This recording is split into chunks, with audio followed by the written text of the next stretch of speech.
got the silent treatment for 3 years for salting chips, which called for petty revenge. One day about 13 years ago, my uncle, M62 now, stopped talking to me, F38 now, and I was absolutely dumbfounded and clueless as to why. We used to communicate multiple times a week and were very close.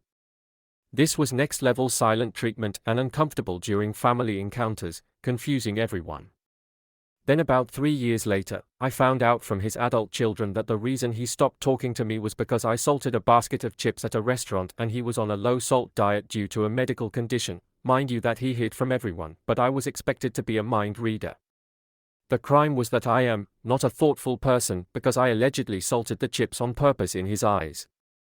The real unfortunate aspect about this was that 1, had I known about his condition I would not have salted the chips, and 2, had he indicated he couldn't have salt on them after I salted them, they came out fresh and unsalted. I would have gotten up and gone and asked for a new basket of chips for him. Unfortunately, the punishment did not fit the crime and I got the greater silent treatment for 3 years. We finally made up but didn't discuss the event until about a year ago, and that is a great story for probably another community. However, he is the king of petty revenge, so it is only appropriate that he receives just punishment as well. One of his favorite rants in life is being stuck on group texts when the convo should be between just 2 people. I decided I'd slow launch a group text hijack campaign and take it up a notch by strategically throwing him on group threads that contain at least one Android user so that he is not able to leave the conversation. I've been doing this several times a year for a solid 10 years and going strong. I think it may actually be habitual now. Not a thing he can do to stop it, and he has no idea that it is a consequence of his actions. Who salted the chips is also now the family joke that he gets to relive. If he's mad at something, someone says, "What did they do? Salt the chips." TLDR, my uncle gave me the silent treatment for 3 years for salting chips, so I get him back by putting him on group text messages with androids so he is stuck and can't leave the convo, one of his biggest pet peeves.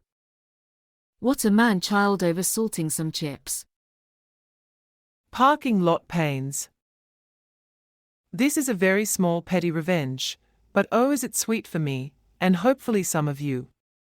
There is almost nothing more annoying than someone who purposefully parks their car like a douche nozzle. I just so happen to have a co-worker whose family member is one such specimen. Tiny background info: my co-worker gets rides from 2 different family members, Granny and Grumpy, depending on Granny's work schedule. This focuses of course on Grumpy, since Granny is nice enough to park correctly and even sends our shift snacks sometimes. Grumpy on the other hand believes he owns the whole parking lot, and for some reason he loves to park next to me. I let it slide when he parked so crooked, I almost couldn't leave the lot without dinging his truck. First point.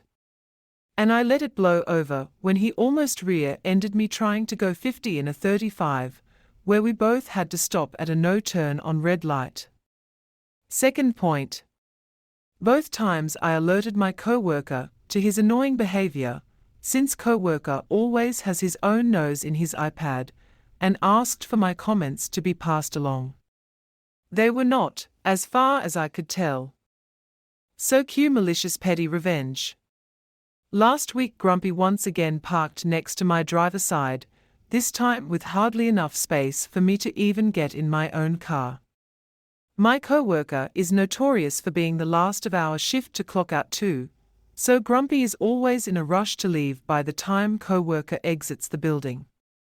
Knowing I had plenty of time, I threw my bag in through my passenger door, then wiggled into the car on the other side, and promptly sat there with the door open. Grumpy had parked so very close that he couldn't back up at all without causing damage to my vehicle and his, and co-worker couldn't get into the truck at all with my door open. They both had to deal with it as I lit and enjoyed a cigarette, smoking slowly. The look on Grumpy's face was priceless, and now he parks a full space over so he can zoom out as soon as co-worker gets in his truck. And I no longer have to deal with his bullshit. Sometimes I wish there are spikes on parking spot lines. with the heads of bad packers on them.